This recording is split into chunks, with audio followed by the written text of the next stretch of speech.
ध्यान से समाधि की ओर। हम लोग गजेंद्र उपाख्यान सुन रहे हैं, गजेंद्र मोक्ष सुन रहे हैं, और रोगा अनुसार प्राणायाम अर्थात विशेष प्रकार से श्वास लेना और रोगा अनुसार ही मनुष्य को अपने भजन को संपादित करना चाहिए।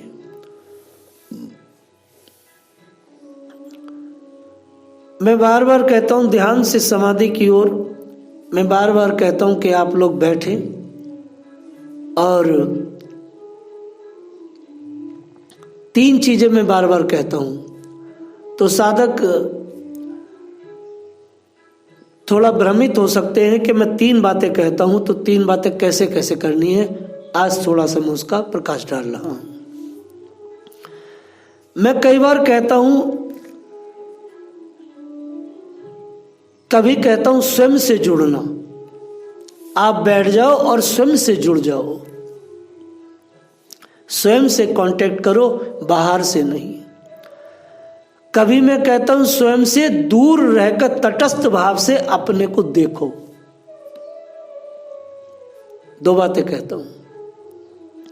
तो कहता हूं रोगा अनुसार श्वास लेना और छोड़ना। कभी स्वयं से जुड़ो, कभी स्वयं से दूर तटस्थ भाव से अपनों को देखना, और कभी सिंधु बिंदु में डूबना अर्थात खुद को भगवान के चिंतन से जुड़ जाना, भगवान को की लीलाओं का स्मरण करते रहना। और रोगा अनुसार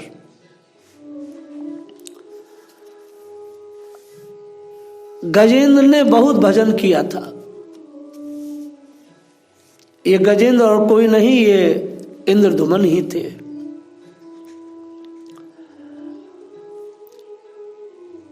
गजेंद्र ने जब देखा कि चारों पैर जख्मी हैं, अब मरने वाले हैं, अब कोई बचा नहीं सकता, तो आचार्य सुखदेव कहते हैं परीक्षित, सबसे पहले उसने अंदर के भगवान से संपर्क किया।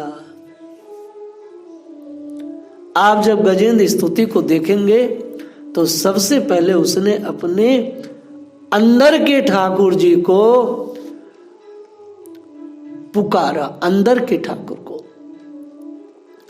और साधना अर्थात प्रार्थना शुरू की तो अंदर के भगवान को ही उसने पुकारा। कैसे?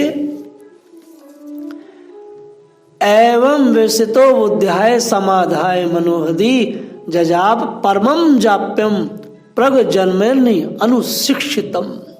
प्राग्ञ जन्मने अनुशिक्षितम, पूर्व जन्म में। आचार्य सुखदेव कहते हैं कि गजेंद्र ने अपना मन पूर्ण बुद्धि के साथ अपने हृदय में स्थिर कर लिया, बाहर के भगवान में नहीं। गजेंद्र ने स्वयं अपने से कांटेक्ट किया, जो अपने अंदर ठाकुर था, जख्मी था। उसने कोई चित्रपट, कोई मूर्ति, कुछ कहीं जाकर के अपने मन को नहीं लेके गए। कहते समाधाय मनोहदी, बिल्कुल निश्चित अपने मन पूर्ण बुद्धि के साथ, एवं भविष्यतो बुद्धया, पूर्ण निश्चय के साथ अपने हृदय में जो ठाकुर थे उसमें स्थिर किया और उस मंत्र का जप आरंभ किया जिसे उसने इंद्रधुमन के रूप में अपने पूर्व जन्म में सीखा था और जो कृष्ण की कृपा से स्मरण हुआ था। प्राग्ञ जन्मने अनुशिक्षितम, पूर्व जन्म में जो उसने भजन किया था। और इस प्रकार की स्थिति भगवद गीता के 6ठे अध्याय में भी आती है। तत्र ते बुद्धिम संयोगम लभते पार्वत देहिकम यतते चे तयो भूय संसिद्धो कुरु नंदना। और पूर्व अभ्यासेन तने भयेव हवशो अपि सहा। 2 श्लोक है। भगवान ने स्पष्ट कहा है कि जो लोग भक्ति में लगे रहते हैं वो नीचे गिरत हो जाते हैं, पतित भी हो जाते हैं कई बार, लेकिन ये जो पद बड़ा महत्वपूर्ण है, भगवान कहते हैं, जिससे काल क्रम में भगवान का स्मरण रहता है। क्योंकि जरा सा भी कोई अगर भजन करता है तो ठाकुर जी उस भजन की लाज रखते हैं।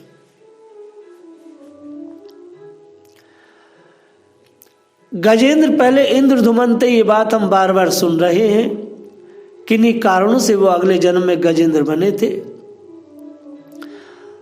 अब ये हाथी संकट में है, यद्यपि इसका शरीर मनुष्य से भिन्न है, किंतु उसे स्तोत्र स्मरण था। यही बात है कि भगवान कहते मेरे भक्त का नाश नहीं होता।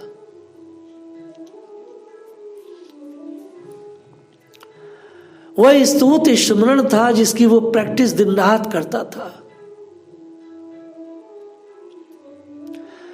यतेते ततो भूया संसिद्धो कुरु नंदना, मनुष्यों को सिद्धि प्राप्त करने में समर्थ होने के लिए कृष्ण उसे फिर से अपना स्मरण कराने का अवसर प्रदान करते। ये भगवान की बात है।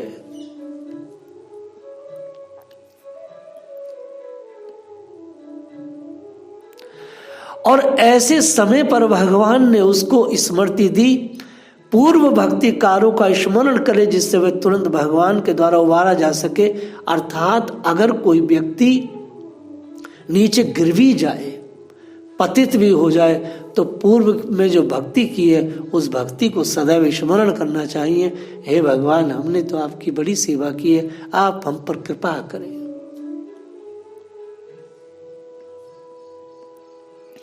मनुष्य को अपने जीवन में ध्यान योग समाधि का अभ्यास करना चाहिए। बहुत तो नाम स्मरण करना चाहिए और नाम स्मरण के बाद उसे भगवान का चिंतन करना चाहिए। व्यक्ति को चाहिए अंदर के ठाकुर जी से लगातार कांटेक्ट में रहे।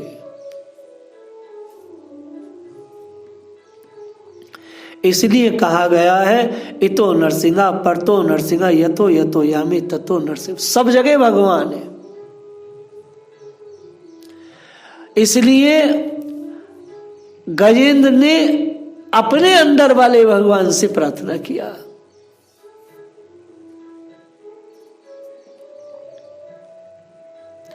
कि अगर हम गिर भी जाएंगे तो ठाकुर जी उबार लेंगे।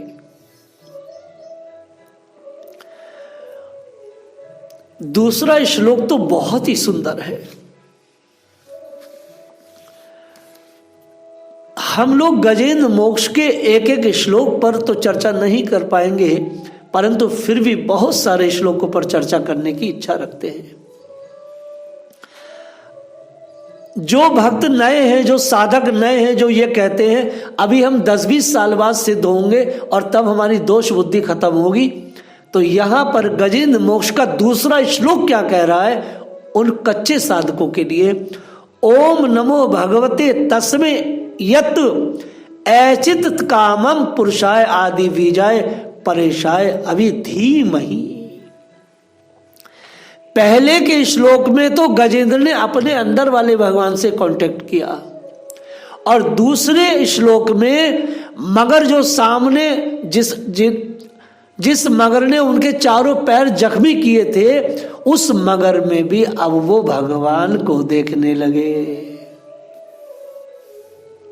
अभी कोई भक्ति सिद्ध नहीं हुई है। पूर्व जन्म में जो गुरु जी ने उन्हें कुछ दिया था उसकी प्रैक्टिस बड़ी कमजोर थी। आज स्थिति है कि स्तुति पहले में उन्होंने कहा, आचार्य सुखदेव कहते हैं एवं व्यवसतो बुद्धाय समादाय मनोहदी, और फिर श्लोक दूसरा बोलते ओम नमो भगवते तस्मै यत ऐचित कामम पुरुषाय आदि बीजाय परेशाय अभी धीमहि ऐत चित आत्मकम।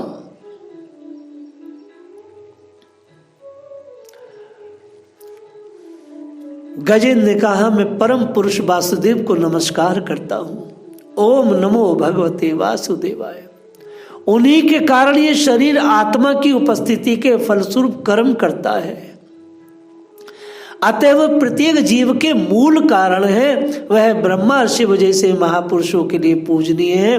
वे प्रत्येक जीव के हृदय में प्रविष्ट हैं, मैं उनका ध्यान करता हूं। अर्थात प्रत्येक जीव के पुरुषाय आदि बीजाय, ये जो सामने मगर है, जो मेरा शत्रु के रूप में मेरा जीवन लेना चाहता है, ये मगर कोई और नहीं, इसके हृदय में भी मेरे ठाकुर जी हैं, मेरे श्री कृष्ण हैं।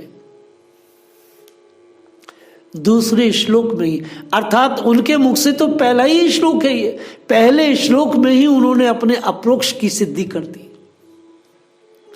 लोग कहे मैं इससे द्वेष नहीं छोड़ूंगा, उससे द्वेष नहीं छोड़ूंगा, अभी साल लगेंगे, ऐसे पशुओं को तो निकाल देना चाहिए। ये पशु आश्रम में रहने योग्य नहीं है।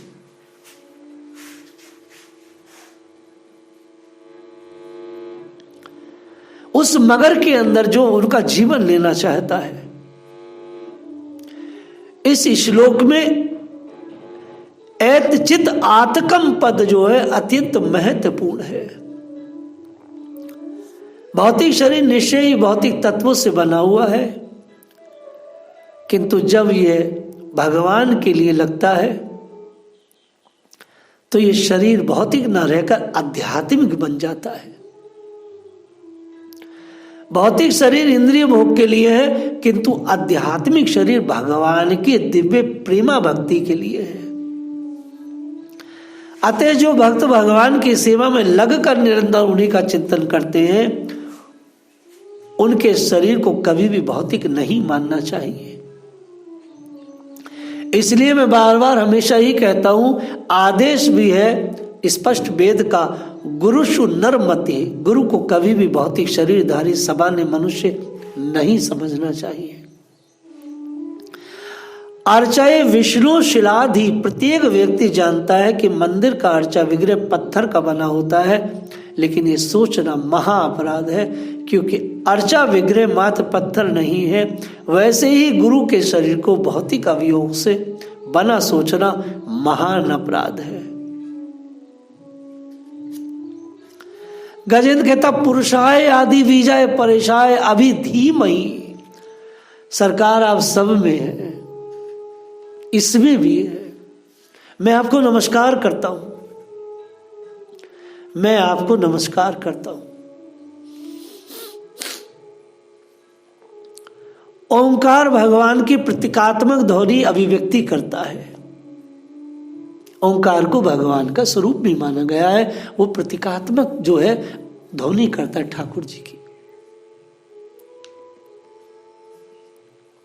ओम नमो भगवते वासुदेवाय और ओंकार अर्थात प्रणव में कोई अंतर नहीं है, हमें ये समझना चाहिए।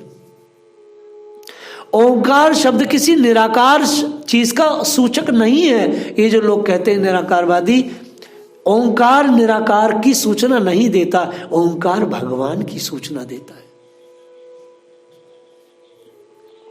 हमारे सभी आचार्यों ने ऐसा माना और प्रभुपाद जी ने तो इसका बहुत जोर शोर से खंडन किया है।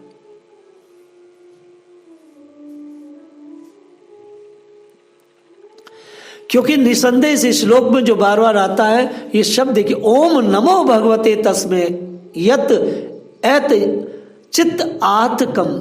ओम जो शब्द आया तो ओम जो है वो भगवान श्री कृष्ण की सूचना दे रहा है, ना कि निराकार की सूचना दे रहा है।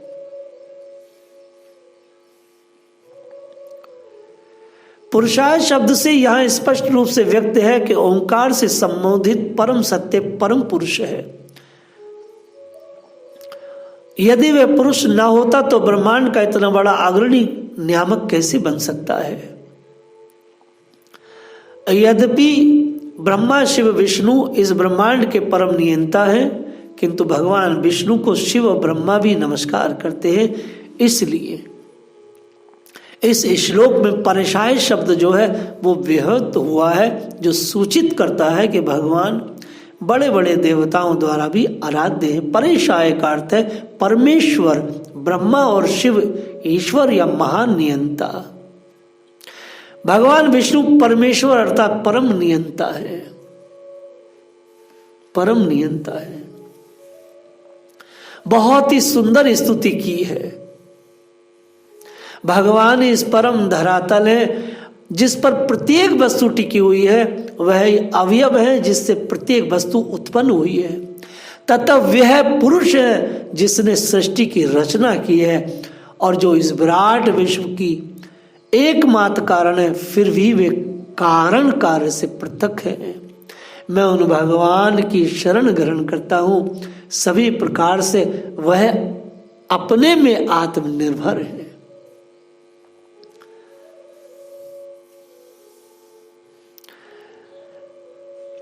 पांचवा जो पद है वो बड़ा सुंदर है।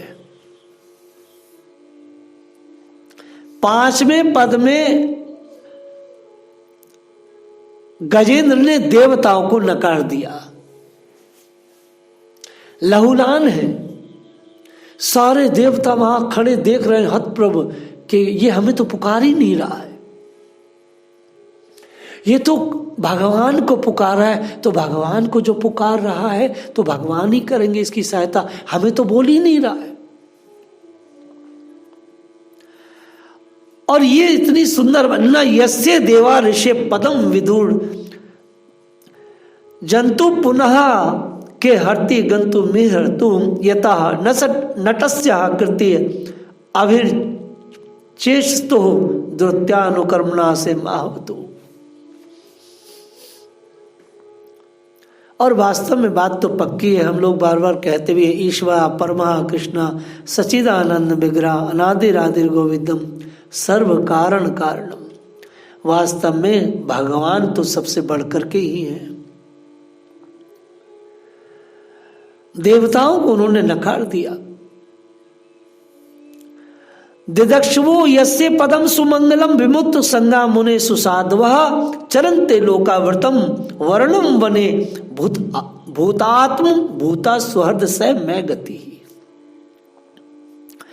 जिनके परम मंगलमय स्वरूप का दर्शन करने के लिए महात्मा गण संसार की समस्त आसक्ति का परित्याग कर देते हैं भगवान के दर्शन के लिए, वन में जाकर अखंड भाव से ब्रह्मचर्य आदि अलौकिक व्रतों का पालन करते हैं तथा अपने आत्मा को सबके हृदय में विराजमान देखकर स्वाभाविक ही सबकी भलाई करते हैं, वे ही मुनियों के सर्वस्व भगवान मेरे सहायक बने और वे ही मेरी गति है। कितनी सुंदर स्तुति कर रहे हैं। देवता सामने खड़े हैं मगर उनकी सहायता उन्हें नहीं चाहिए। वो कह रहे हैं जो ऋषि मुनि है ना, जो सब आसक्ति त्याग करके केवल उनके दर्शन के लिए वन में चले जाते हैं, जो ब्रह्मचर्य से व्रत करते हैं, मेरी गति तो उन्हीं ठाकुर जी के लिए है।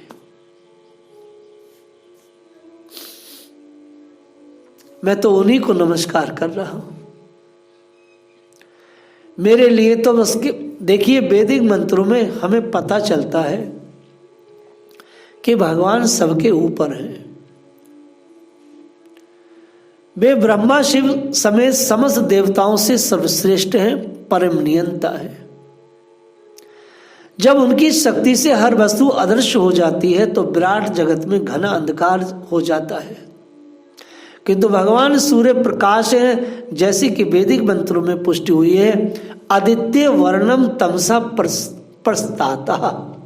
हमारा दैनिक अनुभव भी है, जब हम इस धरती पर रात्रि का अंधकार में होते हैं तो सूर्य आकाश में कहीं न कहीं सदैव चमकता रहता है। इसी प्रकार भगवान परम सूर्य की भांति सदैव चमकते रहते हैं। तब भी काल क्रम से समग्र विराट जगत विनष्ट हो जाता है। मरते समय मरने जा रहा है, इतना सुंदर वो उन्होंने स्तुति गाई। गजेंद्र मोक्ष बहुत ही गजब का है। दयालु भगवान बड़े आनंद वाले हैं और निश्चित इस तरह से भगवान के को जब कोई पुकारता है अपने हृदय, और ये सारी उपासनाएं वो अपने से संपर्क करके कर रहे हैं, इस बात का ध्यान रखिएगा। ये गजेंद्र सारी उपासनाएं कहां कर रहे हैं? लहूलान है, जल के अंदर है, मगर उन्हें मार रहा है। और उस मारने वाले मगर में भी भगवान को देख रहे हैं, अपने अंदर भी भगवान को देख रहे हैं। सामने जितने देवता बैठ खड़े हैं उनको टुकुर टुकुर देख रहे हैं। वो किसी से याचना नहीं कर रहे हैं कि ये मुझे कोई बचाए, ना ही उनकी तरफ से कातर दृष्टि से देख रहे हैं। बस वो तो अंदर के ठाकुर जी से संपर्क करे हुए हैं। देवता आश्चर्य कर रहे थे, ये हमें तो कहीं नहीं रहा है।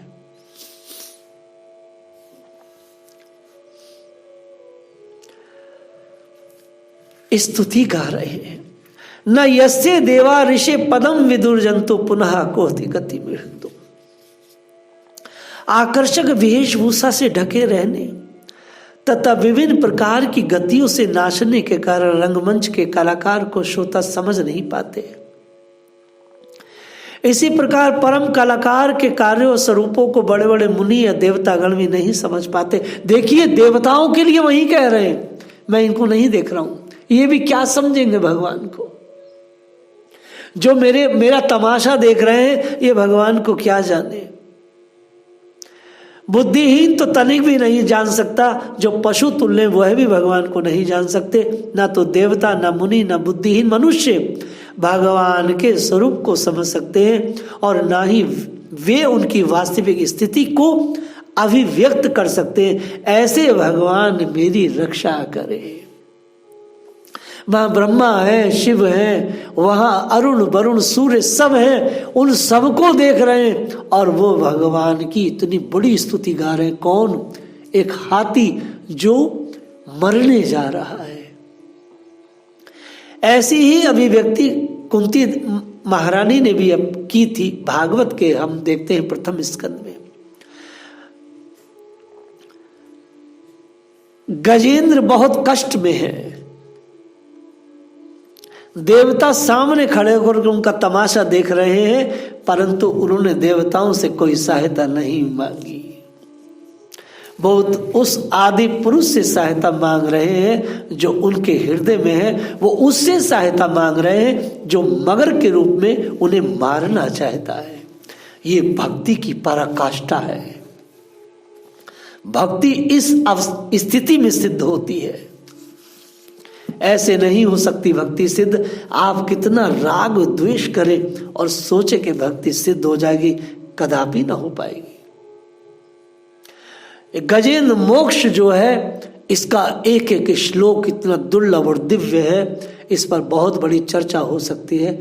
हम शॉर्ट में ही हम केवल उसको फोकस कर रहे हैं ताकि साधकों को केवल वो दी जा सके चीजें जिससे वो समझ सके और जिसके वो अधिकारी हैं। जय श्री राधे।